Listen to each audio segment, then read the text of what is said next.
Trying to lose weight? It's time to try Hers. At forhers.com/4u, you can access affordable, doctor-trusted weight loss treatments tailored just for you. These include oral medication kits or compounded GLP-1 injections. Through Hers, pricing for oral medication kits start at just $69 a month for a 10-month plan when paid in full up front. No hidden fees, no membership fees. You shouldn't have to go out of your way to feel like yourself. Hers brings expert care straight to you with 100% online access to personalized treatment plans that put your goals first. Reach your weight loss goals with help through Hers. Get started at forhers.com/4u to access affordable, doctor-trusted weight loss plans. That's forhers.com/4u, forhers.com/4u. Paid for by Hims and Hers Health. Weight loss by Hers is not available everywhere. Compounded products are not FDA approved or verified for safety, effectiveness, or quality. Prescription required. Restrictions at forhers.com apply. Just a heads up to you folks sitting with a notebook and pen. Mishki, the new podcast here in Garage Logic Land, is now coming out twice a week, Wednesdays and Fridays. If you're in fact scribbling this down, Wednesday is kind of tough to spell. It's not like it sounds. You want to spell it W-E-N-Z, but that, of course, would be a mistake. Friday is spelled just like it sounds. You're going to be okay there, but Wednesday's a bugaboo. Let me tell you, people, just a pain in the patootie. Jeez, it's hard. Yeah. We're rolling. Josh Arnold, investment consultant, brings you Garage Logic podcast number 1621. I think that's right, isn't it, boys? Yeah, it is. September 7th. 1621. I did say that. Yeah, 1621. Oh, I thought you said 7. September 17th, 2025. 96 degrees was the record high on this day. That was back in 1895. And it was 34 degrees on two occasions, 1875 and 1943. Do yourself a favor and call Josh Arnold at 952-925-5608 for a free 48-minute consultation. Hail the flashlight king. And now, from the mayor's office above the boathouse on the east shore of Spoon Lake, it's Garage Logic with Chris Reavers manning Technology Corner, Kenny Olson from the Krabby Coffee Shop, John Heidt in the newsroom, and of course, the Rookie. Here is your flashlight king, fireworks commissioner, and the keeper of common sense, your mayor, Joe Souchere. Had to clean her up before, bro. But it's not before.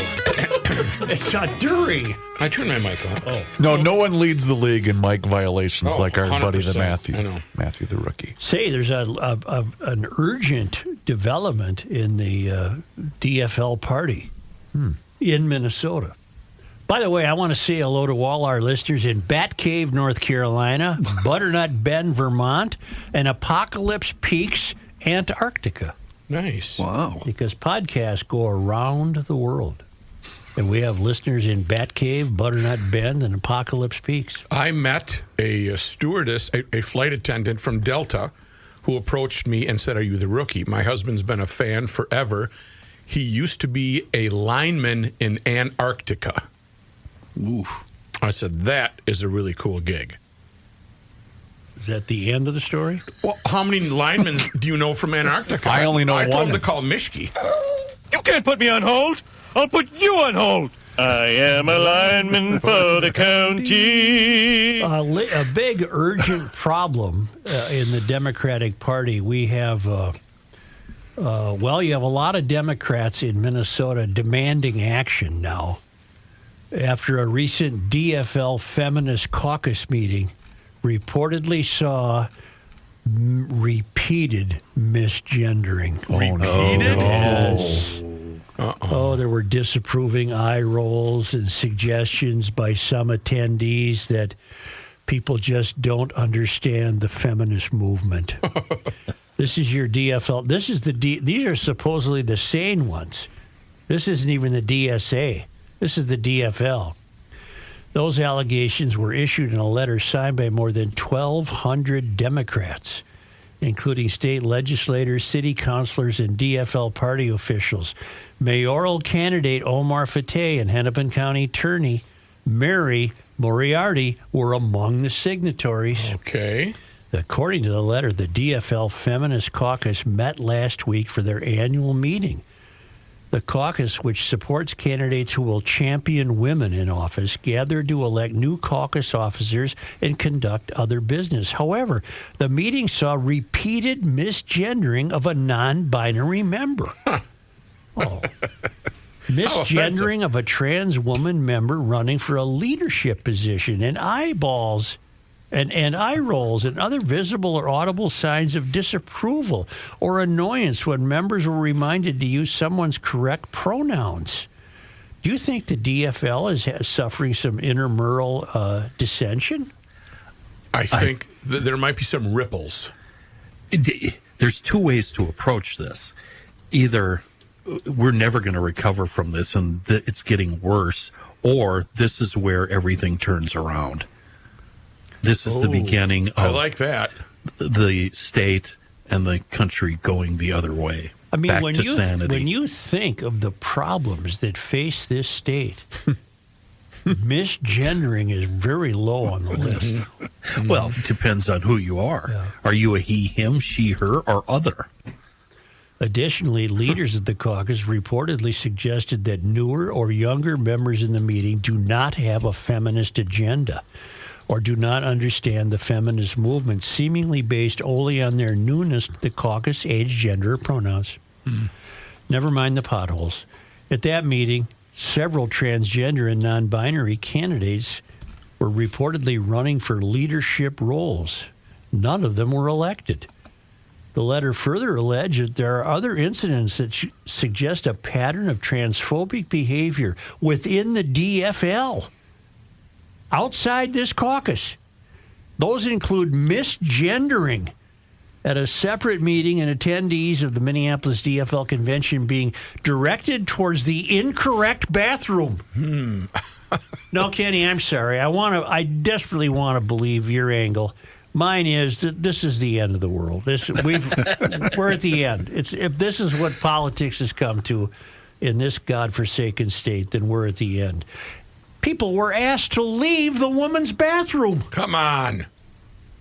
In turn, more than 1,000 Democrats are asking the statewide DFL to denounce the alleged behavior, decertify the Feminist Caucus as a DFL affiliate, suspend officials within the party, provide training to the Feminist Caucus leadership on the concept of intersectional feminism. Yes. And the appropriate use of gender pronouns. I think that because they are openly misgendering, rolling their eyes, and going, I think that's a sign that the DFL is splitting. You have audio from this meeting, don't you? If we want to defeat capitalism, we are going to need a party that will organize working people to fight for the demands that we want and to win socialism. Thank you so much. Quick point of privilege. Quick point of personal privilege. Yes. Guys, first of all, James Jackson, Sacramento, he, him. I just want to say, can we please keep the chatter to a minimum? I'm one of the people who's very, very prone to sensory overload. There's a lot of whispering and chatter going on. It's making it very difficult for me to focus. Please, can we just, I know we're all fresh and ready to go, but can we please just keep the chatter to a minimum? It's affecting my ability to focus. Thank you. Thank you, comrade. Thank you, okay, comrade. Is there a speaker against name, chapter, pronoun? Point of personal privilege. Yes. Please do not use gendered language to address everyone. Okay. Sorry. Wow. Are you a Simpsons character? Yes. That's a funny voice. Play the opening woman again. If we want to defeat capitalism, we are going to need a party that will organize working people to fight for the demands that we want and to win socialism. I know what you're going to say. Thank you so much. Audio separated. I thought you were going to say audio separated at birth. From who? AOC. Oh, not bad. Ooh, almost. No, my question to her is, Okay. look, lady, if you want to end capitalism and install socialism, why would I even work? Right. She's appealing to the workers. Many do not. Yeah. That was live from the tournament. If we want to defeat capitalism, we are going to need a party that will organize working people to fight for the demands that we want and to win socialism. A Thank you so DFL much. activist named Dex Anderson is also filing a complaint against members of the DFL Feminist Caucus for the actions alleged in the aforementioned letter. A self-described non-binary person, Anderson ran for vice chair of the DFL Feminist Caucus but did not win. I looked up Dex, by the way. Yeah. Dex has their own website. Oh. Let me describe Dex's own description of... no, I can't say male or female, can I? Because he's it is non-binary? Yeah, Dex Anderson, he wrote this. Formerly Diana E. Anderson is the author of 4 books. They have 2 master's degrees, one from Baylor University, MA in English, and one from the University of Oxford, an MST in Women's Studies. They are non-binary and queer and live in Minneapolis, Minnesota with their 2 cats. Wait a minute. There's 2 of them? Well, no, there's one. You kept saying they. They prefer the pronoun. Kenny, could you please be sensitive I think to that? Kenny knows that. He's just... Point of privilege. Meow, meow, meow, meow, meow. Oh. Hey, wait a minute. Wait a minute. Kenny, you got me. Wait a minute. It was fun. Wait a minute. Yes, Check sir. this out. Cats are introduced. You mean to tell me that this is actually a DFL problem? That people are seriously concerned about how they're referenced at a meeting? If that is concerned, we're... Because we have, you got a crooked governor who's a thief and should be in jail. However, allegedly. You've got a tax problem in this state. You've got employment problems in this state. This is a problem with the DFL? When and who will be the first DFL adult that will stand up and say that out loud? That's what the DFL needs. Somebody to say, listen, children, shut up. I bet you're all thinking that, oh, there he goes. There he goes again. There he goes again. Misgendering. There he Dancing goes through again. my brain. Wait. When we have such a meanie as president, I have some Trump comments. Yeah, you have often been described by people outside of the Garage Logic circuit. You were referred to, I think, one time as the speed bump, other things like that. Oh, that's right. Can you be now referred to as the misgenderer? I'd be glad to be. Misgenderer. You're a climate denier. You are a denier. I am. A proud speed bump. No, I'm not. See, that's a misnomer because I don't deny that the climate changes. But they accuse you. I of deny that it's changing because of the feminist caucus. Yeah, you can't defend yourself when Joe. When you're accused of something, you just have to go with it because once it's said out loud, it's just taken as the general truth. I remember one time I was thinking it'd be neat to be on Nixon's enemies list. He had an enemies list, and everybody who wasn't on it was kind of disappointed. Right. And, it's like Sid with Bernie Madoff. Yeah, exactly. And now Trump is targeting the radical left, and he's naming names, and he wants to shut down dissension in speech, which is just as bad as anything the other side's doing. In fact, it's preposterous. But now it kind of makes me want to be on that list. Because that'd be kind of a badge of honor, okay, wouldn't badge it? of honor. Yeah. So he's in England right now. He's being squired about by the king and with the first queen. lady. I saw him in the carriage. Yeah. I would love to be a little mouse for that small talk, huh? I can't imagine what it would be like. How they're so different characters. Thank you. I agree. What about Camilla and they're different the first characters lady? too. Yeah, they are. Well, that's very unkind.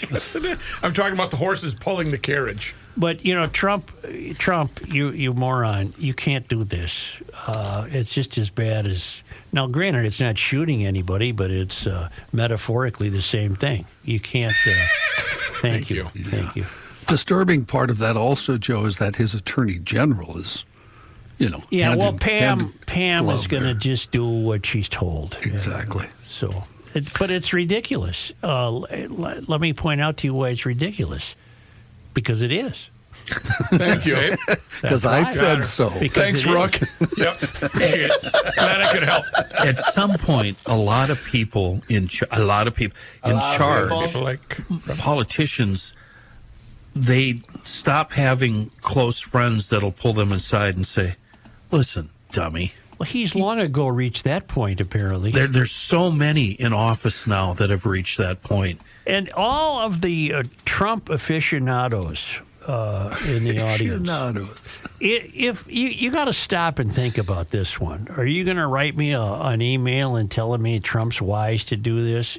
You're only asking how long before your gore is oxed. Or what? Your ox is gored, I think. Your Joe. ox is gored. The other way around. Yeah. That's it. You know, maybe that's what he needs. Emails from constituents. He doesn't listen to anybody. You could get his ear and say, Don, I think you're making a big mistake with this. And he'd say, no, I'm not. You just misgendered that ox. I did, probably. I don't know what the female would be. What would it be? Axe. Foxy ox. Axe? Foxy ox. Ox, eh? Okay, thank you. Boy, that's the DFL. Time flies, doesn't it? A female ox is just simply called a cow. Huh. We've never had an ox on at the state fair, have we? You know, believe it or not, I think we have. Well, Really? I really do. The Scottish cow we just had by the wonderful. That's not an ox. That's a Been on the beautiful, show. Don't you pay attention to beautiful Scottish Highland cow. An ox is specifically a castrated male bovine that has been trained for draft work, such as pulling a plow or cart. Yeah. Therefore, the female equivalent of a castrated male working animal is simply a cow, a mature female bovine that has had at least one calf. Sure. There you go. Well, the cow that we had this year had the calf with her. The Scottish cow. Oh, beautiful. Yeah, very cow. nice. They have nice hair. You know what I mean? Beautiful hair. Yeah, beautiful hair. Say, our friends at the American Experiment want to solve a problem for you because they think, and God bless them because we don't have anybody else in this state who's doing much of that. Education is failing in this state. That's among Governor Walz's failures, but we have a year to set that up, so that's not. Half the kids in this state can't read or do math at their grade level. That's pathetic. It's seriously pathetic. And we've tried the same old things because you hear the same old begging every year. Well, if only we had more money. Well, that obviously isn't the answer. Well, we need more administrators then. That isn't the answer. American Experiment has dreamed up a program called 7K for Kids. That gives you, the parents, $7,000 per child per year, control of your own money to choose the best education for your kid. Public, private, charter, homeschool, whatever works for you. And yes, I said public. That's in the mix. You can get a great education at a public school if you're a sharp set of parents. Of course you can. Learn more at 7kforkids.com or americanexperiment.org.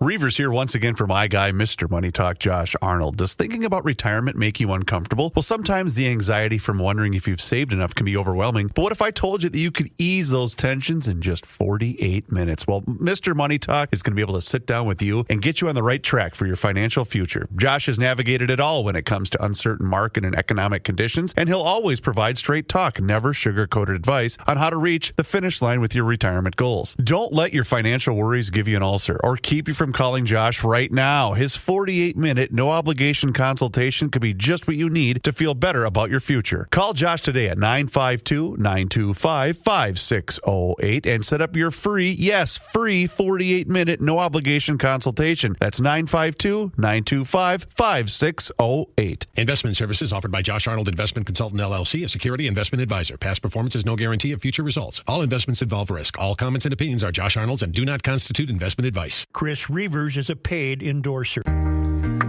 Here's a man who spends hours in hardware stores, sifting through the nuts and bolts of life.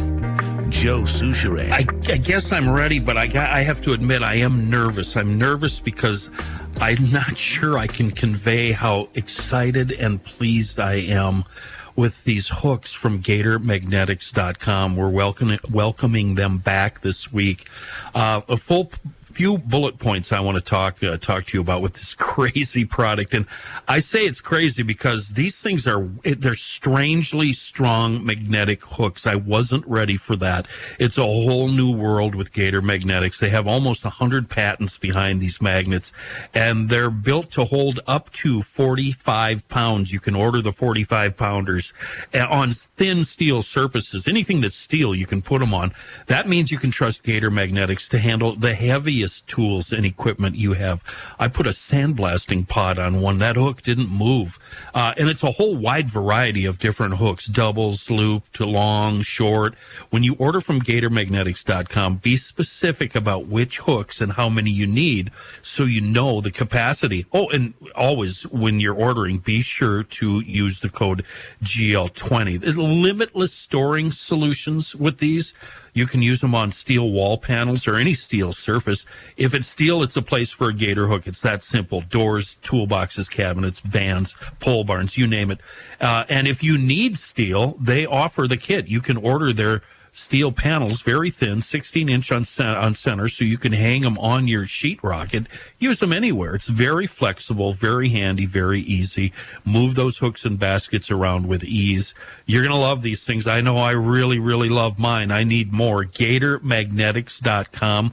Look for the GL, the Garage Logic bundles, and be sure to use that GL20 for a discount. That's GatorMagnetics.com, code GL20. Our governor has, with more than a year to go, has already released his first campaign video. Is that an accurate Yes, statement? he released the video yesterday morning, to the best of my understanding. And you have some information from Rep. Harry Niska. Yeah, our buddy Harry Niska said he had that same video, which is about 2 minutes long. Yeah. But he said, well, here's what Governor Tim Walz's announcement video would say if he were actually being honest about the situation in the state of Minnesota. Right. I've been to every corner of Minnesota, and there's nothing like it. See those maps?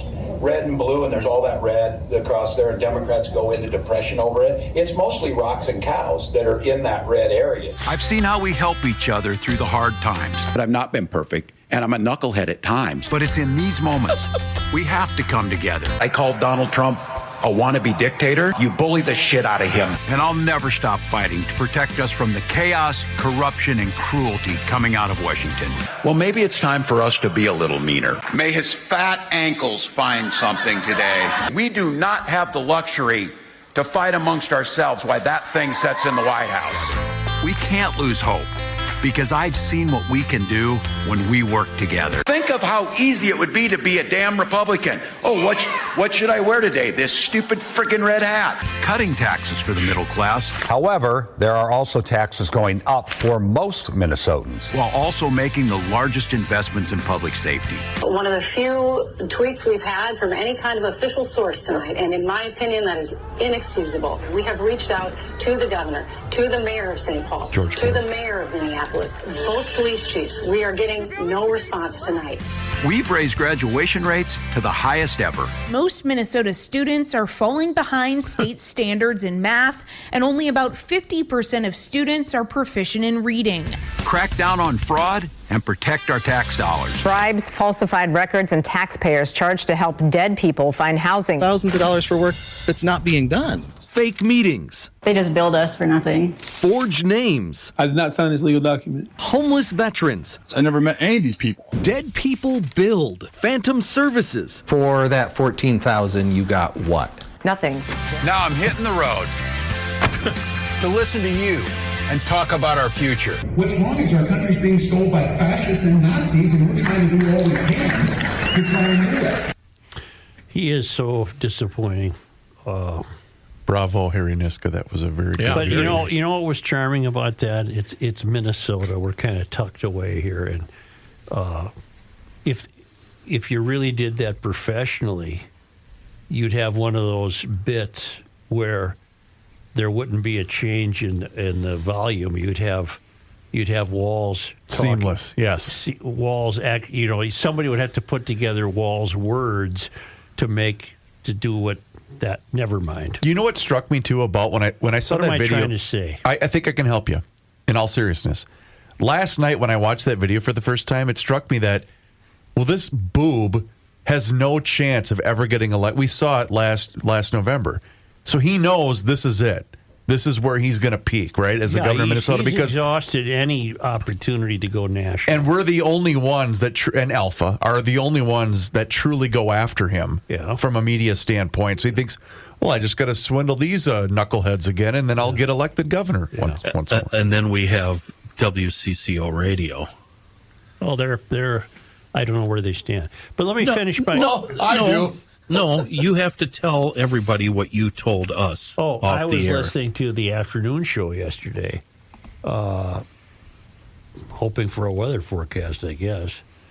And it's Jason DeRusha. Is that his name? Mm-hmm. Yeah. He was taking calls from people I wonder if I get the time in the damn. regarding Walz's announcement that he's running again. I only heard 2 calls, but they both thought Walz was doing a great job. And He's all I the could think bee's is, knees. only thing I could think is how terribly uninformed those people were. Well, when he's on with Vanita, he's so cute. Yeah. Let me get back to what I was saying. What I'm saying is, what are you saying? Sharper technology would result. You've seen these things on Twitter where Nancy Pelosi is talking, and yet it's just swear words that come out of her mouth and stuff like that. Yeah. It's monotone. It's somebody does that. Is filtered that out. AI or something? Well, that's the one we played a couple of weeks ago that had Amy Klobuchar. Same thing. There's one now. It's blasphemous. I'm not going to play it on the air. There's one now, though, of the Pope talking. Who's the coach of the Bears? No, coach of Notre Dame. Who's the coach of Notre Dame? That's your guy, Freeman. Something Freeman. Well, it's the coach talking to the Pope about how they got robbed in the Texas A&M game, and the Pope is just vile as hell, and it's just Marcus Freeman, and it's funny, but you can't. I think the way it is proves it's real. That's voodoo. You leave him alone, Joe. The way it is proves that it's real, and you don't have to worry about going, is this AI? Yeah, I like the way it's put together. Let's turn our attention to something I've been doing a lot of thinking about in the last 24 hours. You know a fellow in Minneapolis named Hamoudi Sabri. He's a Palestinian by birth, and he's an entrepreneur and property owner in Minneapolis. And he is successfully making homelessness the principal topic of he doesn't even say the words mayoral election, but he has successfully made homelessness, in my estimation, the principal topic or focus of the Minneapolis mayoral election. It was on his property the other night that we had 8 people shot. Right. He was allowing people to camp in the parking lot of a vacant building he owns off Lake Street. And the Sahan Journal has done a nice job, written by Shubhanjana Das. 5 things to know about Hamoudi Sabri. And I was thankful for this piece because I don't know a lot about him. He's 62 years old. He was born on the West Bank. Okay. He's the youngest of 10 kids. Wow. And he moved to the Kenwood neighborhood of Minneapolis when he was 15, and he inherited his father's real estate business in 1990 when he was in his 20s. He's got 3 daughters. He owns multiple commercial and residential properties across the city under Downtown North Loop LLC and M&S Properties LLC. His eldest daughter, Samrina Sabri, is going to take a role as chief financial officer in his businesses. Sounds like a go-getter, doesn't it? Yeah. His brother, Basim Sabri, owns Sabri Properties LLC, which is associated with Carmel Mall, Plaza Mexico, and Yusuf Corner. Earlier this year, Basim Sabri faced mortgage foreclosures on 2 Sabri properties, meaning Basim Sabri.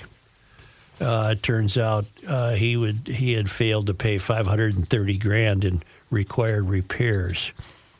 And Sabri Basim, he wants to develop a hospital on the West Bank. That's one of his goals. Or maybe it's Mahmoud who wants to do that. The West Bank here in Minneapolis or West Bank overseas? I think, Got it. Yeah. He said that he grew up in rubble for a month or so, and then they moved here. He said his dad was a rich, wealthy man, but they had no money. I guess I know what he means. The House poor? Is that what that means? I know. The memory shapes how he views the way unhoused people are routinely moved around in the city. He owns a property on North 5th Street in the North Loop. He opened a homeless encampment there in 2021. And he said he chose the site because it was a majority white neighborhood. So I think he loved to give people the needle, maybe. Towards the end of that year, Sabri invited the people who were sleeping on the sidewalk to stay on his property. Mayor Frey did not respond to his request for a meeting to discuss the issue. He said that was only short term while the city gets it done right, but he is constantly hectoring Frey and saying Frey cannot handle this. He doesn't know what he's doing. He's got to go. So I'm getting to my theory here. It's just taking You're a while. building on it. I'm trying to. After several attempts to clear that north side encampment, the city finally removed the residents in March 22 because there were drug overdoses, fires, garbage on the site. Then in July this year, Hamoudi Sabri, decided enough is enough and welcomed the homeless people to set up camp on this Lake Street, just off Lake Street. It's beside the University Academy Charter School. And this started up another hassle and a tussle with the city.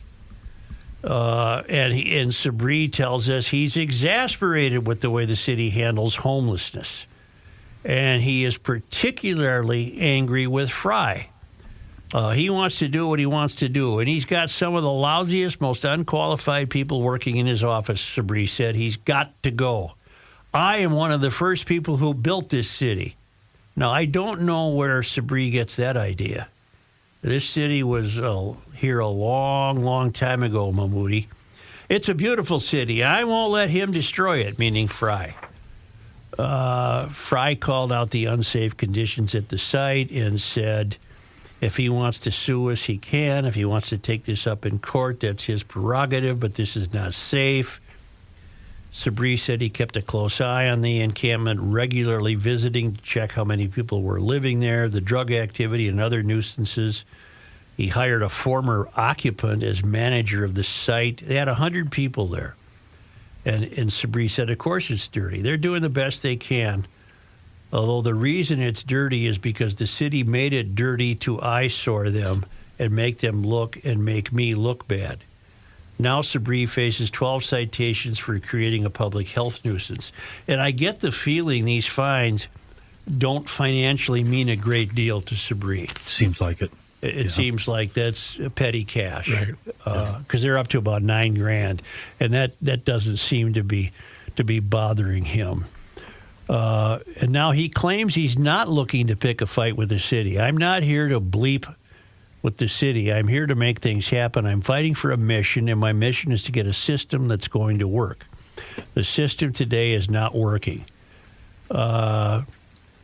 So what Sabri was asked by the Sahan Journal, what is a system that will work? And he said he has a plan. The plan involves working with the county, the governor, attorney general to create a homeless shelter spanning a couple of thousand acres outside the city to deter drug activity, along with the clinic and mental health services. I believe my concept will work, and when they do it, I'm done. I'll shut my face. Okay.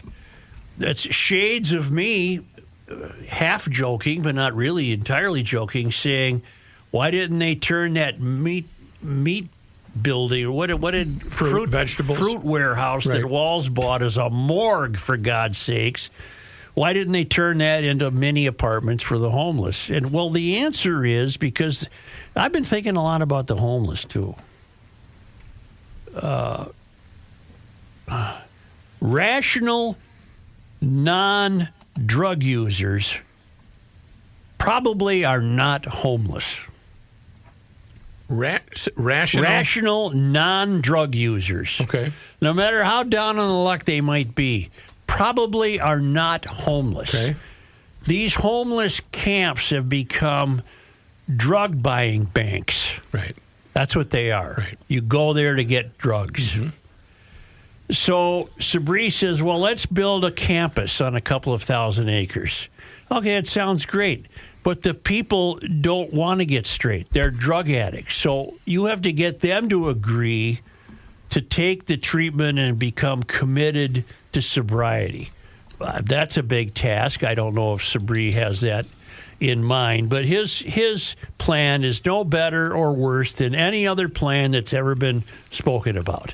It's pie in the sky at this point. But isn't it also something that is already in place with the various homeless shelters around the Twin Cities? The reason I say every rational non-drug user is not homeless is because if you're that far down on your luck and you need a place to sleep, that's who's occupying those places to sleep. There are enough beds for everyone. All you have to do is not use drugs. You can't use drugs, or though. drink in there. So that keeps 100 people, living in filth and despair in the back of Sabri's building off Lake Street because they don't want to be told they can't use drugs. Right. That's what they do. They're drug addicts. As an aside, I don't know why in God's name you'd be a homeless drug addict here. I would be one in Tampa. It's probably a matter of getting there. Yeah. Anyway, Sabri. Now, where am I in this? I don't know, but I get the feeling that Sabri is working on behalf of Omar Fateh. Now, for all I know, they don't even know each other. I'm not suggesting. What I'm suggesting is Sabri really has a bee in his bonnet about Frey. He doesn't like Frey. Yeah. I don't know if Frey has squashed some Sabri deals over the years, if he's interfered in some way that's prevented Sabri from making some more money. But he is really zeroed in on the fact that the homeless problem is Frey's fault. Okay. And that Frey has the wrong people working for him, and that Frey is not going to solve the homeless problem. And Sabri is saying, I will, but basically what he's saying is, I need better people to work with. Well, you can see Fateh playing right into this. Of course I'll be that person. Right. I'm not going to let Fateh might as well even try to pass himself off as having concern, which he would not, of course. But he could say, I am really on Sabri's side on this, that we must do something about this, and I have compassion that we haven't seen in the mayor's office. And together I will work with Hamoudi Sabri, and we will create that homeless campus, and we'll take care of the problem. And Fateh, which I think is all BS, but that's the game I think that's being played. And Fateh will probably use Sabri, knowing full well he gets news cameras out there all the time. Oh, Sabri has been terribly successful in making this almost a top lead story of the newscast the past week. Yes. Yeah, he's also fighting the city council. Mm-hmm. So where this fits into the mayor's race, I'm struggling, but I can see it playing out that Sabri so urgently wants to be rid of Frey that he'd accept Omar Fateh. I don't know how he feels about Omar Fateh. That's a pretty good bet. If you want Sabri, why don't you try to get him on the air? Or maybe I'll ask this kid. Why don't you try to get Hamoudi Sabri on the air? I'll give you the info in a minute. Let's get him on the air. I want to know where he stands on Fateh. He might say, I want nothing to do with him. Well, then who do you like for mayor? You know, well, he just wants. But there's something going on here that I think has other chapters attached to it. I don't think this is just Sabri and the homeless. I think Sabri is working on something here, and I can't really put my finger on it. But he wants rid of Frey. He just wants rid of Frey. And I continue to believe, given the choice, Frey is still a better choice than Omar Fateh. Yes. But, by far. But Sabri doesn't think so. Searching for Fateh's approach to homelessness. I entered in what is Fateh's homeless program. In 2025, that's this year, March, he introduced a Senate bill aiming at speeding up the approval process for HSS, a Medicaid-funded program for the elderly and disabled poor. But that was just somewhere to get fraud. And yeah, an investigation found that Fateh's wife owns a housing stabilization company. Yeah, that was engaged improperly. Correct. So Fateh is a fraudster. Sorry, that's just the way it is. His Somali is better than Frey, though. Well, what? His Somali is better than Frey. You mean his accent? His Somali spoken word. Oh. Was that a non sequitur? Yeah. In February of this year, Fateh posted on social media about the Red Road Village proposal. That was for culturally specific housing, healthcare, and services. And Fateh has voiced criticism of approaches that he claims criminalize poverty and remove services for unhoused people. So he's absolutely opposite of Frey on how it should be handled. So maybe your theory might be pretty close to the truth, but we don't know at this point, right? There's a strong story thread that is running through this homelessness problem that has nothing to do with homelessness. That's my theory. And it involves dollar signs, right? It involves money. It involves Sabri. It involves who's going to end up being mayor. And in all cases, follow the money. All cases. I'm tired of this culturally appropriate housing BS. You're in America. The house has a roof. Mm-hmm. It has a door. It has windows. Okay? That's a house. Sounds like white privilege to me. His proposal for this 1,000 acres, 1,000 acres is a lot of acres. I don't know if you can picture it. It's about a mile long. I can picture it because I do lake sizes by acres. I know damn well what 1,000 acres. So give us a lake that's 1,000 acres. Well, White Bear's 2,400, so about half of White Bear Lake. Perfect. Yeah. So it, like you said, it has to be voluntary, and so you know what it's like trying to work through addiction. By day 3 of quitting, I'm buying cigarettes. I'm back at the liquor store. I'm justifying, just having one. It's not the dream. And then the alternative to that, Joe, is throwing up a fence and putting them in there against their will. Well, that's a concentration camp, and if they're not convicted of a crime, you can't do it. There is no. You want to know the way it should be spoken about? There is no homeless problem.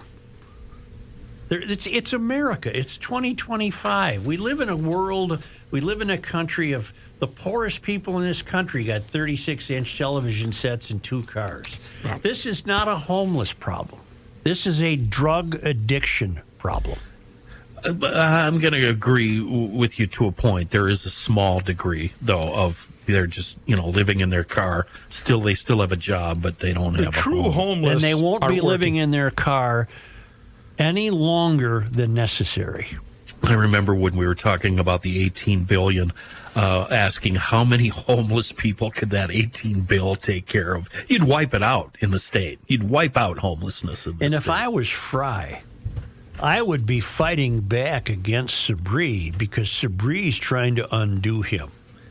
But what is Frey's solution? I would say, if I was Frey, I would say, let's start calling this what it is. We don't have a homeless problem. Oh, God, we have a drug addiction problem. Oh, you need a pair to say that publicly. I keep waiting to think. I wish somebody should play this show for him. Somebody must be able to say, you got to listen to this. Yeah.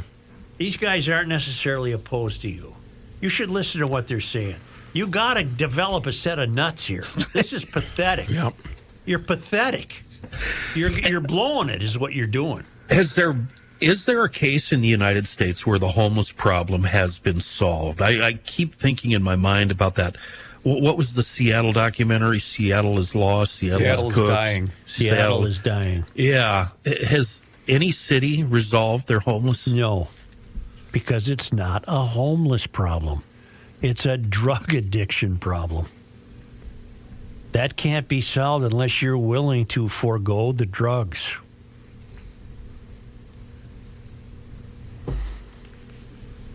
Yeah, Reavers, I see it. Do you? I keep talking just to drive Chris crazy.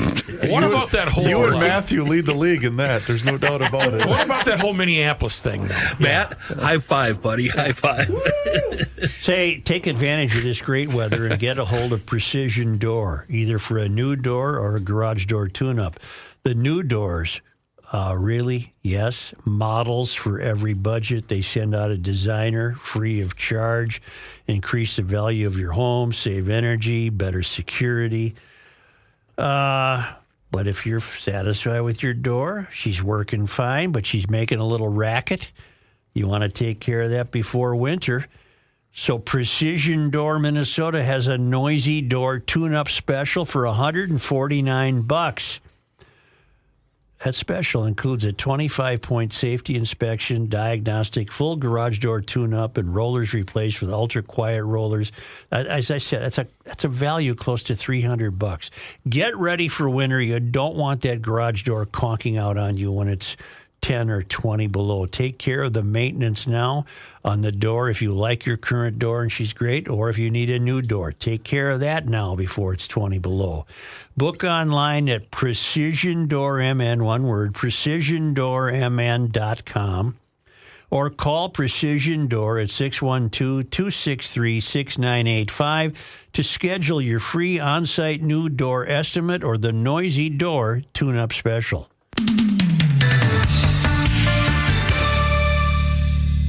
I'm sure we're waiting to go back on the air here. Been a while, hasn't it?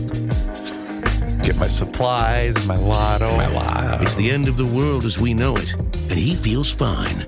Joe Souchere. I'm also going to get my Awaken 180 weight loss and my lotto. Hey, here's the deal. Gamble on yourself to better health here at the end of 2025. It's a proven weight loss program that's built for absolutely anyone. Here's the deal. You eat to lose weight. It's a solution that's worked for over 800,000 people. There are absolutely no medications. There's no workouts required, and there's also no fasting. It's a clear daily plan. There's no complicated tracking or counting. They do, however, have a very neat mobile app that's going to track your progress with both weight loss and also burning fat and whatnot. It's one-on-one weekly coaching for accountability and adjustments. I had my check-in this morning with Emma, and you know what she said? Dummy, you can't add protein to that. You got to do it this way. And I went, see? Oh, yeah. That's why I screwed that one up. But that's what I like about this. It's built for any lifestyle, busy schedules, likes, dislikes. It's all adapted to you. You can still go on vacation. You can still go out. You can still tailgate. You can even still have a few drinks. It's thousands of recipes, and you know what? It does not feel like diet food. I'm eating throughout the day, and I'm never hungry. My energy level is up, and it's fantastic. So go online and check them out for yourself. It's Awaken180weightloss.com. 180. Awaken180weightloss.com, or call them today for that free consultation at 844-346-1800. Again, Awaken180weightloss.com. Please do me a favor and mention that you heard about them on the Garage Logic podcast. Here is Mr. John Heidt in his Garage Logic podcast, Action Force Team 1500 Newsroom. Thank you for that very lengthy introduction, Joe. This news is brought to you by North American Banking Company. Voters headed to the polls yesterday to determine control of the Minnesota House of Representatives. Former Brooklyn Park City Council member XP Lee won the special election in District 34B. Lee will fill the House seat held by the late Representative Melissa Hortman. With Lee's win, the House will return to a 67-67 tie after Republicans briefly held a one-seat edge. The district has long leaned Democratic, and Hortman had won re-election to the seat in November with 63% of the vote. Lee earned about 61% of the vote. Lee will serve the remainder of Hortman's term, which runs through next year.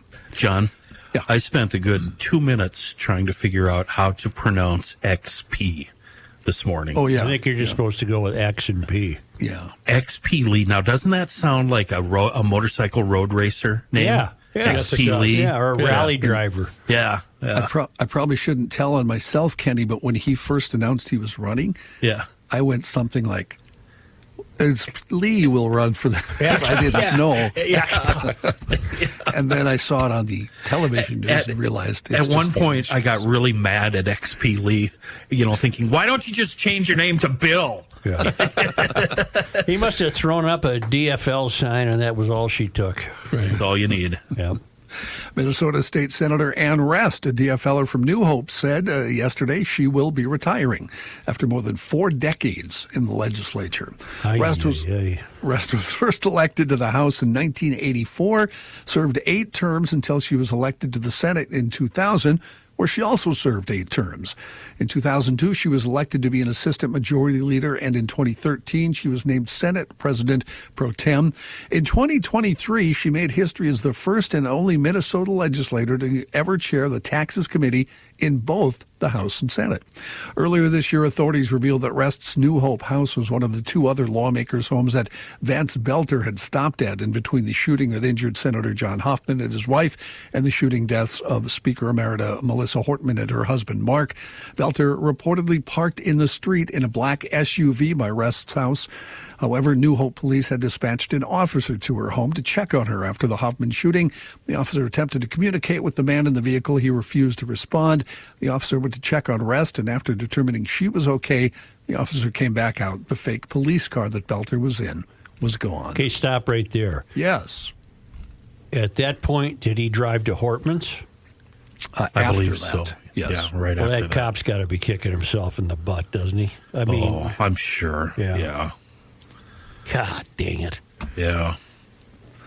The Minnesota Attorney General's office is asking a judge to order a local developer to pay $4.5 million in restitution for a housing development in Lakeville that was never built. Was he a Somali? He was. Oh. Remember, we did talk about this story, Nolosha Development. Oh, yeah. And its CEO, Abdullahi previously promised 160 houses on about 40 acres of land specifically tailored to the needs of the Somali American community in the Twin Cities.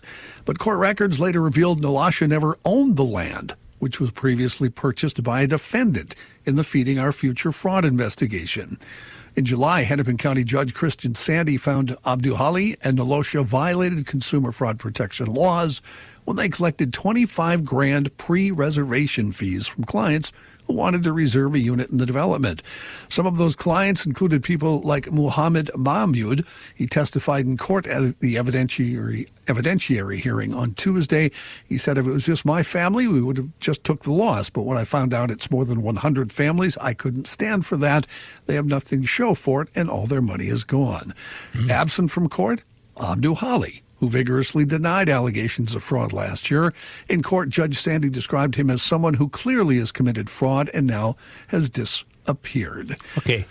I'm sorry, John. Finish. I thought you were done. I'm sorry. Yeah. Well, the court decides on how much Abdullahi should be ordered to pay. Families like Muhammad say they are not counting on being made whole. Okay, if you break this down, what happened is this guy defrauded his brothers and sisters, convincing them he was going to build houses on land that he didn't own but was purchased with fraudulent money.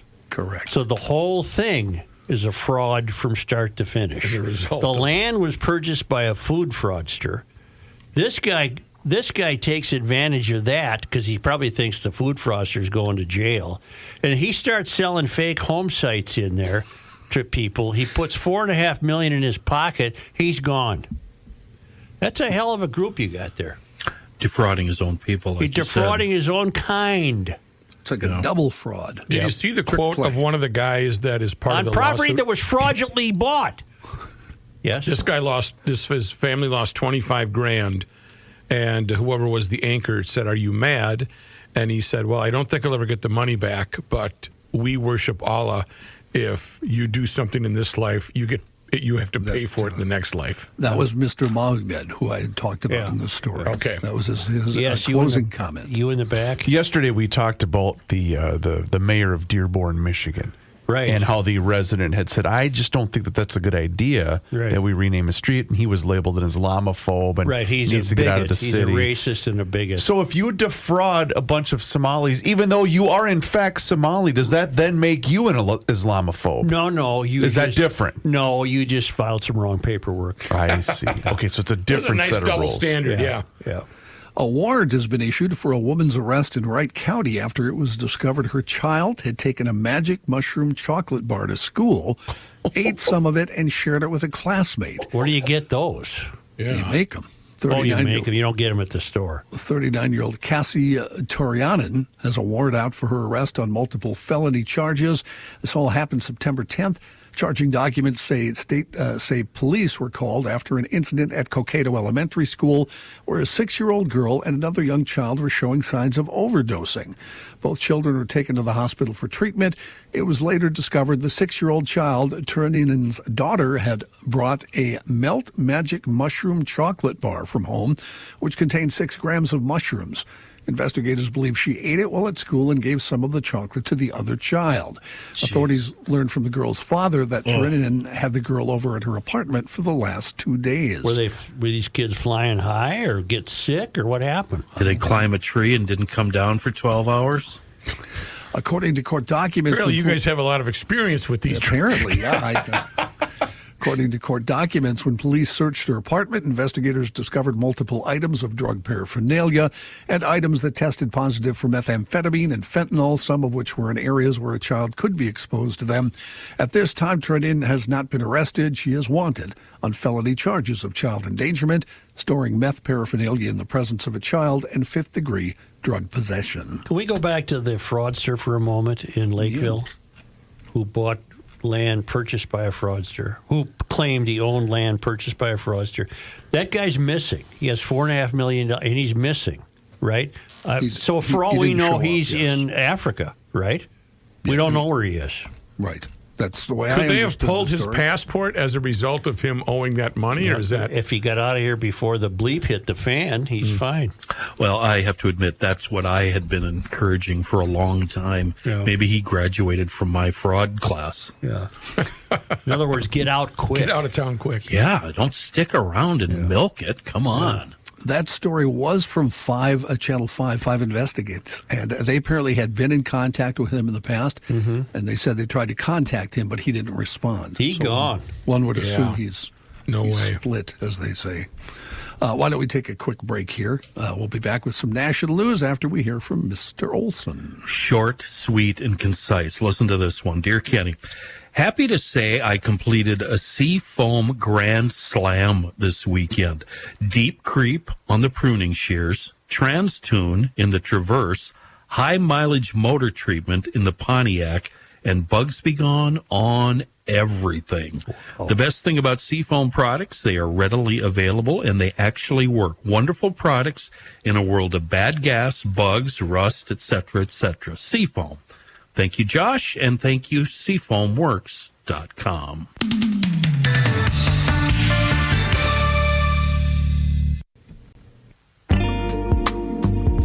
The earth is not your mother. The Joe Souchere Show. Yesterday, our buddy Mike Marcotte, he was giving a tour to some fellow TV potential advertisers. Guess what I showed them? This North American banking company graphic yesterday. And they said, how come radio's got such fancy graphics and TV does not? You know? I said, well, duh. We got it. Because it's the best. North American Banking Company is here for you, your family, and also for your business. So yes, listen to me, you small business owners. Take advantage of the fine folks at North American Banking Company because since 1998, they've had one promise, and that's this. It's banking done differently. And you get that feeling that anytime you walk into any one of their 6 Twin Cities locations, whether it's Roseville, 50th in France, Hastings, Woodbury, Shoreview, and Maple Grove, you get that sense because they don't want to treat you like a number. They want to take care of you, your family, and also your business. And they offer all of the same services as the other big national banks, whether you're looking to buy a home, perhaps finance a new home renovation project, or get that new car that you've been dreaming about. Their experts are going to be able to make that happen. And here's what's also important. They are locally owned and operated. And that means loan decisions are made right here in the Twin Cities. They are not sent out of state. So this helps you business owners solve problems quickly and expand your business with confidence. So check them out online today. It's nabankco.com to learn more. Once again, it's banking done differently. North American Banking Company, member FDIC, is an equal housing lender. Johnny? Thanks, Chris. Some breaking news, although I know we're a podcast. We don't care about breaking news, so we'll just call it news. Leading the national news, the Federal Reserve this morning lowering its benchmark interest rate by 0.25 percentage point. Its first cut since December as the U.S. grapples with the stalling labor market and slower economic growth. The Fed cut reduces the federal funds rate, what banks charge each other for short-term loans, to between 4 and 4.25%, down from its prior range of 4.25% to 4.5%. The last time the central bank eased borrowing costs in December, trimmed rates by 0.25 percentage point then also. The move comes as the Fed contends with a twofold economic challenge, curbing inflation, which has flared in recent months, while supporting job growth, which has slumped. The Fed typically seeks to tame inflation by nudging up interest rates to slow economic growth, while cutting rates in periods when the economy is faltering to encourage consumer spending and business involvement. This is not reflected in the market today. The market's rather just poking along. Won't that reflect it tomorrow in the market? Well, we'll see. Yeah. Josh had a very good report today. I urge all of you to listen to it at the conclusion of today's podcast. All right. He discussed that, I'm sure. Yes, he did. Yeah. The market actually has surged just a bit, Joe. It's up almost 500 points on the Dow, although the NASDAQ is still down, and the S&P is about even. So it's gone up a little since then, but not much. As authorities worked feverishly to find the person who shot Charlie Kirk at Utah Valley University last week, the 22-year-old man now charged with the crime was texting with his romantic partner and acknowledging he was the shooter, according to court documents. Investigators say Tyler Robinson fired that single fatal shot from the rooftop of a building overlooking the outdoor venue where Kirk was speaking to about 3,000 people. Afterwards, prosecutors say he texted with the partner who he lived with near St. George, Utah. He said to look under his keyboard at their home. There was a note that said, quote, "I had the opportunity to take out Charlie Kirk, and I'm going to take it." After expressing shock, his partner asked Robinson if he was the shooter. Robinson responded, "I am. I'm sorry." The partner apparently never went to law enforcement with that info. Robinson remained on the run until the next night when his parents recognized he was the person in the picture released by authorities as they looked for the shooter.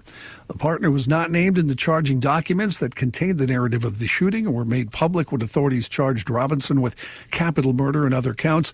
He could face the death penalty. Law enforcement officials say they're looking at whether others knew about or aided Robinson in the assassination. Robinson appeared briefly Tuesday before a judge by video from jail. He nodded slightly at times, but mostly stared ahead as the judge read the charges and said he would appoint an attorney to represent him. Robinson's family has declined to comment to the Associated Press since Robinson has been arrested. I still don't know how you shoot through all those people. Agreed. Chris, Noted. yesterday. Noted. Yeah, I didn't know what to figured say, I better but I would start. agree with that. That's almost impossible. Nobody was saying anything. I thought I better talk. Chris, yesterday you talked about the older fella that got arrested at the shooting. 71, right? Yeah, saying he had done it. I had not heard that. So I looked it up, and indeed you were correct. And there was more news. Oh, that's what Chris was right about. He was right about that. Yes, yeah. Chris was right about that. The fella obviously did not think it through. Yeah. He is 71-year-old George Zinn, a well-known rabble-rouser who shows up to disrupt public gatherings in that area. Gadfly. He's a local gadfly. A scallywag. Yeah. He said he yelled he was the shooter because he wanted to give the actual shooter time to escape. In other words, get the police's attention, and they would arrest him. That's criminal. Yeah. Well, don't worry, they found something else. Right. That's why he got arrested. You ain't heard nothing yet. Yeah. You ain't heard nothing yet. Obviously, he's even more trouble, Rook, is what Johnny's trying to say. I see what you're saying. George apparently didn't think this through because, they're going to look at his phone, right, to see if he had any connection to the shooting. Yeah.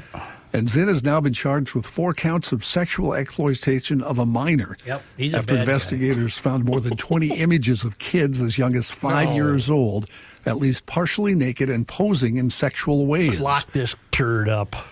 Zinn admitted that he gets sexual gratification from viewing and sharing child sexual abuse material images with others, and that his preferred victim age is 5 to 12 years old, according to Utah. It's a shame he wasn't sitting where Charlie was. No trial. Just shoot him. Zinn is a familiar face locally. He's gained a notorious reputation in that area for showing up at events, causing a ruckus, and getting tossed out. He faces numerous trespassing arrests as a result from other past incidents. Wow. Didn't think it through, in other words. I wonder what the sentencing guidelines are for that in Utah. Let's hope they're long. Here he'd be back on the street in 48 hours. He gets into prison. Don't prisoners, they really don't like hate that. Yeah, so they'll take care of it. Yeah. Don't you think, Johnny, too, at the same time, that this is a guy that pretty much wanted to get caught? That's what struck me about the secondary aspect of this story. Yeah. Maybe to put out of his porn misery? Just to be... Why else would he have done what he did? He's a moron. Yeah, I think Joe's got it. I think his original... He just wasn't thinking it through, Chris. I think he's an idiot. America's public health system is headed to a very dangerous place. This, according to the fired Centers for Disease Control and Prevention, Susan Monterez. She warned senators of that at a hearing this morning. She described extraordinary turmoil inside the nation's health agencies. Monterez and former CDC Chief Medical Officer Chief Deborah Horry described exchanges in which Robert F. Kennedy Jr. or political advisors rebuffed data supporting the safety and efficacy of vaccines. Monterez, who was fired after just 29 days on the job following disagreements with Kennedy, told senators deadly diseases like polio and whooping cough, long contained, are poised to make a comeback in the U.S. She said, "I believe preventable diseases will return. I believe we will have our children harmed by things that they don't need to be harmed by." President Trump again extending the deadline for TikTok's Chinese partner ByteDance to divest the platform's U.S. operations. It's now been extended to December 16th. Trump on Tuesday signed an executive order to again provide more time to finalize the sale of the popular video sharing app following recent talks between U.S. and Chinese negotiators that led to what is apparently a framework agreement to be sold. We got a really good email about that topic today or yesterday. And did you guys see it? I think you were included. At least Joe and Chris were. And how vastly different TikTok is in China than how it is in the rest of the world. Yeah, they don't let their kids get exposed to it. Well, they do, but it's a very genteel version, and it offers timeouts, and it mostly teaches kids about the great things about China and not just stupid, aimless videos and all the other TikTok nonsense.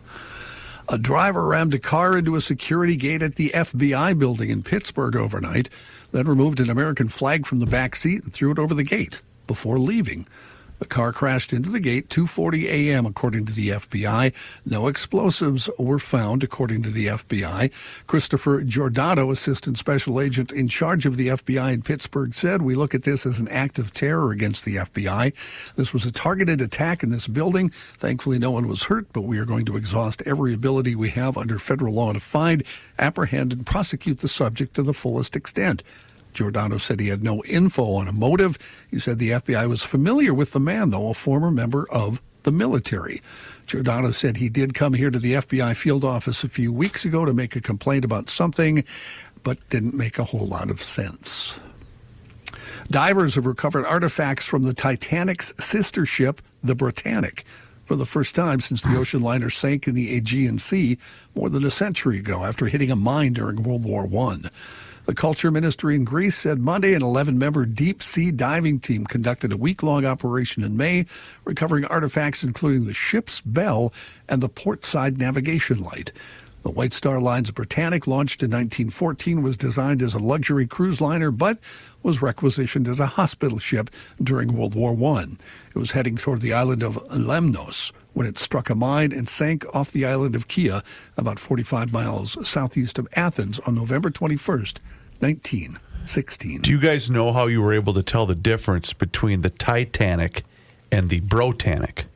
Do you know this, Joe? Do you know this story? I don't know the Brotanic. Well, see, in the Titanic, you had Kate Winslet being held up by Leonardo DiCaprio. Yeah, I remember. Where the Brotanic was, to two dudes doing the same kind of pose. That was the Brotanic. You guys never saw that skit, did you? Never saw that one. What the hell are you talking about? Well, I don't know, but John, thank you very much. Everything I've complimented you on today, Chris, I take back. Yeah, right. You guys never saw the Brotanic skit, huh?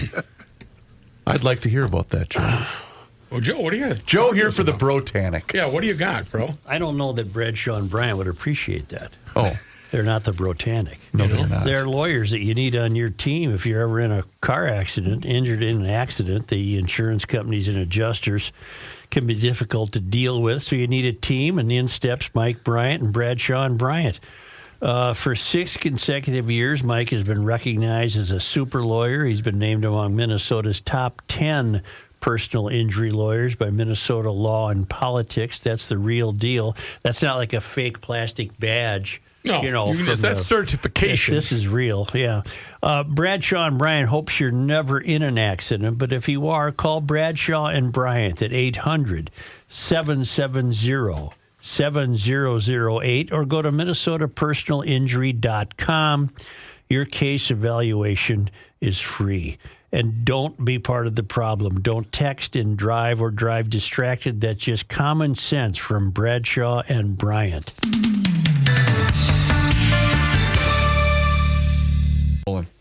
Can you handle that? Yeah. You cannot stop him. He'll just make a move. Joe Souchere. One day after the fair, when Jeff Dayton had joined us, Jeff came back here and interviewed me for his podcast. Nice. And I heard it yesterday. It was great. Oh, did he leave my part in? Yeah, you were in there. Good. Yeah. I don't remember being in. And the quality, he interviewed me on his phone. I was going to say, what apparatus did he record? It sounded like we were in a professional recording studio. Are the phones that good? I've done that before where I was interviewed and he couldn't record over, I don't know what he couldn't do. He just said, hold your phone up. And he told me what program to open. And I just answered all his questions into my phone. And it worked out wonderfully. Well, Jeff Dayton's podcast is called Count It Off, and he has great musical guests. It's really, really, and you get a lot of his music. Mm-hmm. It's really interesting. It's fun. Count It Off. You can get it on Spotify, Apple, other ones. Yeah. Only because the reason, Rook, that you weren't asked is you didn't leave the fairgrounds till about 11:30 that night. And to be truthful, I only wandered into the room and interrupted them because I had to grab my guitar. So that's what Jeff asked me a question, and then I walked out. I don't think any of us are envious we didn't make it on. I mean, I'm good. Well, Kenny, one of us is. Yeah, Rook is. Really, Matthew? I mean, come on, dude. You know? You don't get enough mic time? Hey, now. Only because they come to us all the way from Sant Martí, Barcelona, Spain. They really are on the move. They made a move again. The Traveling Lymans. WorldwideWaftage.com. You can follow their travels. Well, it was on this day. Joe, today is September 17th. In 1727, René Boucher, the Sieur de la Paix, landed on Lake Pepin's western shore with plans to build a military post. Fort Beauharnois was built, and the mission of St. Michael the Archangel, the first Christian mission in Minnesota, was established on a site near present-day Frontenac. And we had a guest on the air one time telling us about the treasure hunting he's trying to do in Frontenac. And right after that, I went and visited. Yeah. Joe, you should go down there. It's really fascinating. I've been there many times. Oh, I'm sorry. On this day, today is September 17th. In 1885, Civil War veterans of Company B of the 1st National Volunteer Infantry Regiment formed the Last Man's Club, meeting yearly at the Sawyer House in Stillwater. They preserved a bottle of wine to be opened by the last survivor, who would be Charles M. Lockwood, the sole attendee of the 1930 banquet. Isn't that neat? Yeah, that is cool. I think Mary Devine has done a story on the Last Man Standing Club. Is that what it was called? Yeah, the Last Man's Club. On this day... Joe, today is September 17th. Well, listen to this. It was on this day in 1887 that a near riot occurred in the grandstand at the Minnesota State Fair during a Civil War reenactment. The mock battle broke all previous attendance records for a grandstand event with 80,000 people in the stands, 20,000 more on Machinery Hill. The event was fraught with fears of the grandstand collapsing, fights for seats, and injuries from the mock battle itself. Agricultural Society Secretary H.E. Hord justified the expense and chaos of the event by describing its educational value. For most of the audience, it was their first real conception of the awfulness of war. Now, wait a minute. That couldn't be the grandstand we know today.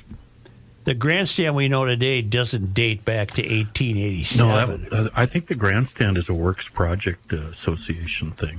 Yeah, but Isn't it? Plus, I better look it up. Well, what kind of grandstand did they have that held 80,000 people? Holy mackerel. I know John's looking it up. On this day, Joe, September 17th. In 1907, Warren Burger was born in St. Paul as Chief Justice of the Supreme Court. From 1969 to 1986, his major opinions would include the decision requiring President Nixon to turn over the Watergate tapes and his dissent in the Bivens case, attacking the exclusion of illegally seized evidence. And do you have it, John? I do. Yes, John.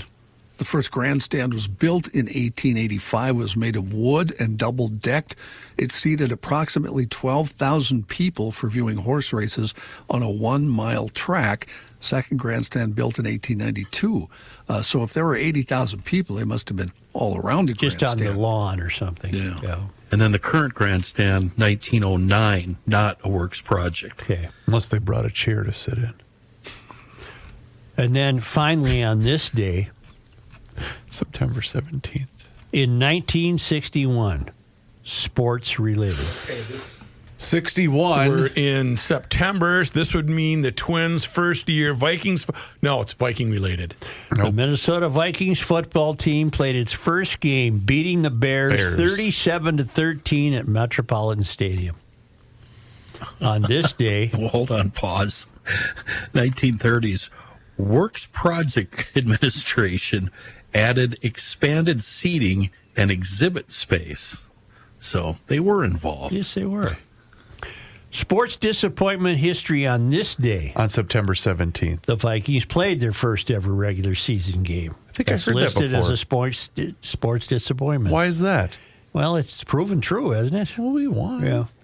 On this day, September 17th. In 1978, a blown PR call in Vikes Bucks game. What's PR? Punt return? Yeah. You'd think. On this day, September 17th. 1983, the Gophers lost to Nebraska 84-13. Wow. Nice. That's a disappointment. That isn't makes it? Reavers choke. Boy, I bet You all that right? made Royce happy, huh? Well, one of the still best brings his it up. column. One yeah. of the best segments ever in the history of the Ride with Royce was when Pete Nigerian, who was the middle linebacker on that team, Was and he? Royce talked about that and how Pete led the team in tackles with 60 or whatever he had, but all of them were chasing the ball carrier. He never tackled anybody head on. Sports disappointment on this day. It was either that game or the Oklahoma game. I can't remember. Anyway, hi, September 17th. 2018. The Vikings cut kicker Daniel Carlson and replaced him with Dan Bailey. Didn't we talk about that yesterday? Yeah. Oh. And then finally That on was this Gary Anderson. on this day in sports disappointment history, September 17th. 2020. Josh Donaldson ejected from the game after hitting a home run. Off perk. I wonder why he got ejected. Because they were taunting each other, if I'm not mistaken. No, remember he didn't like the call before he was with the Twins. Oh, that's right. He didn't like the call on the pitch, so that he hit a home run on the pitch after, crossed home plate, and came back. That's right. You're right, Johnny. Did something to home plate. I don't remember. He was either with Toronto or Oakland when he was barking at Perk. So you're right. He hits a home run, but he's still sour about the previous pitch. And you know what he was? A sore winner. Wow. He was an odd cat, that guy. I know race car drivers like that. They pull into victory lane and then just complain about everything, about the race they just won $25,000. What happened? I guess we're done. Emergency brake. I have no idea what just happened. Oh, look at that picture on your screen. Wow, that was weird. What? Well, for a while it was all purple and everything was frozen. Oh. It was very Thank you. It's like a bad acid trip. I don't know. I don't know what happened. But you know what I do? Don't worry about it. I'm not going to. You know what I'm going to worry about is you subscribing to the Garage Logic YouTube channel, because on that YouTube channel, you can watch the show each and every single day. You can also see full segments, video shorts. There's also behind the scenes footage. Just search Garage Logic on YouTube, where, noon every single day you can watch the show and interact with the show. You can also find us on all of our social media channels, which includes Instagram, Twitter, and also Facebook, and sign up for the Daily Logician. That is an email that comes right to your inbox each and every single day, and it includes the most recent episode of the podcast. You can find out more and sign up right now on the website, which is, of course, garagelogic.com.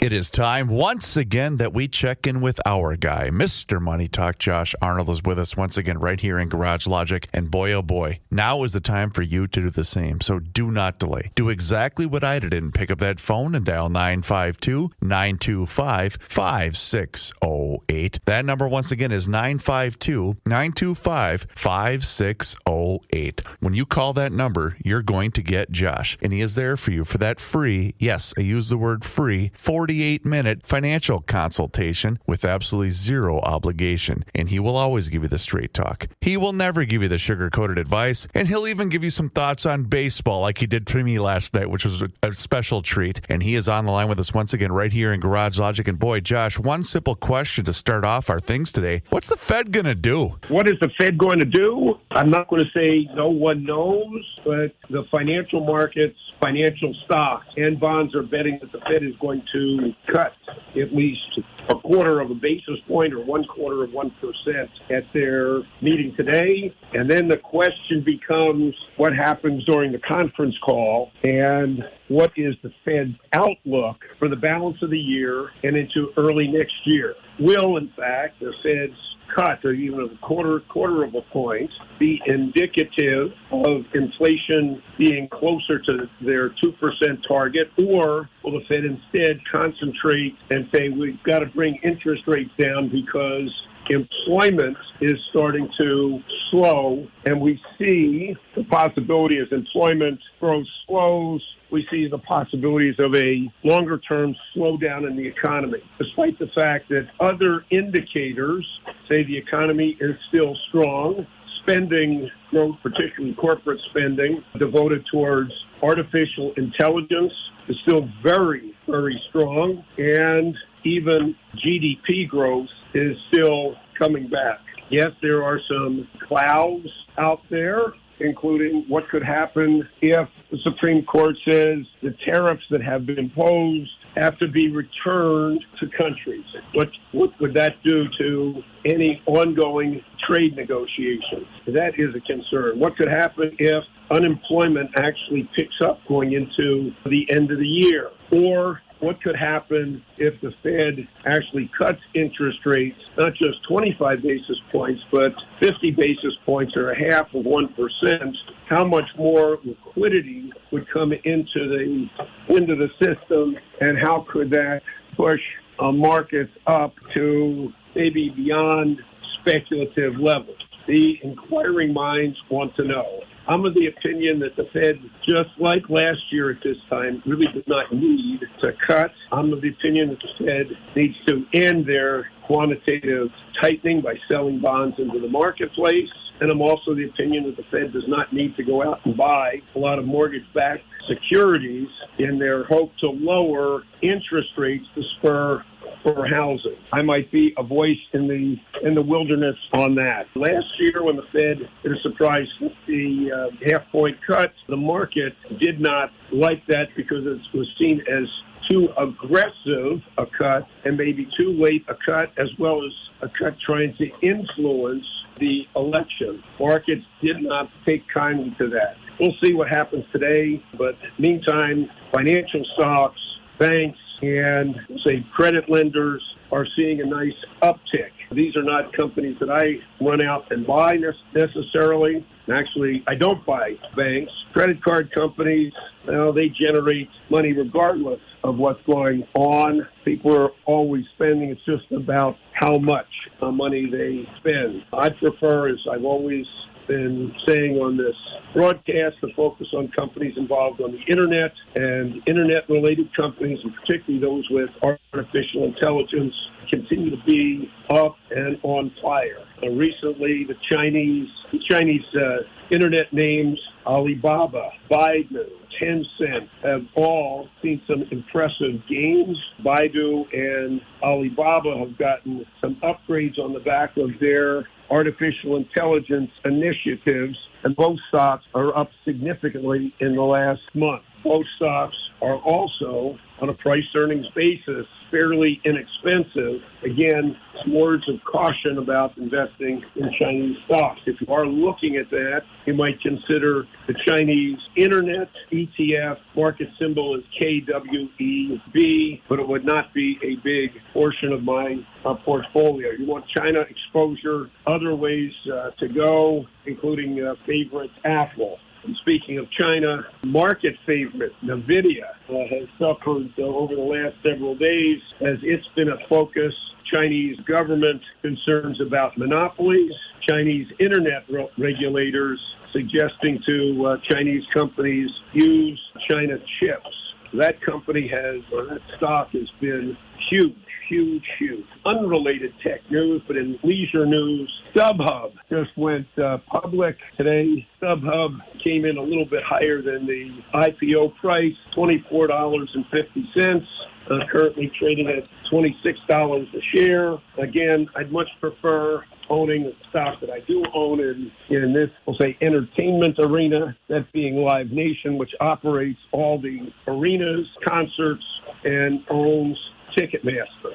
We'll see and discuss tomorrow what the Fed's decision is and how it impacts the market. Do be prepared for a little bit of a pullback after the conference call, and again, maintain asset allocation that I have continually to suggest of keeping up to 30% in cash, both for safety to take advantage of any market pullbacks, and the balance invested, at least in my case, my client's case, and companies focused on the internet and leisure and real assets. Excellent advice, as always, Mr. Money Talk. You heard him, GLers. Now is the time for you to pick up the phone and make the call for that free 48-minute financial consultation with absolutely zero obligation. And you do that just like I did by dialing 952-925-5608, where you always get straight talk and never, ever sugar-coated advice. Josh, once again, thank you so much for the time and the chat.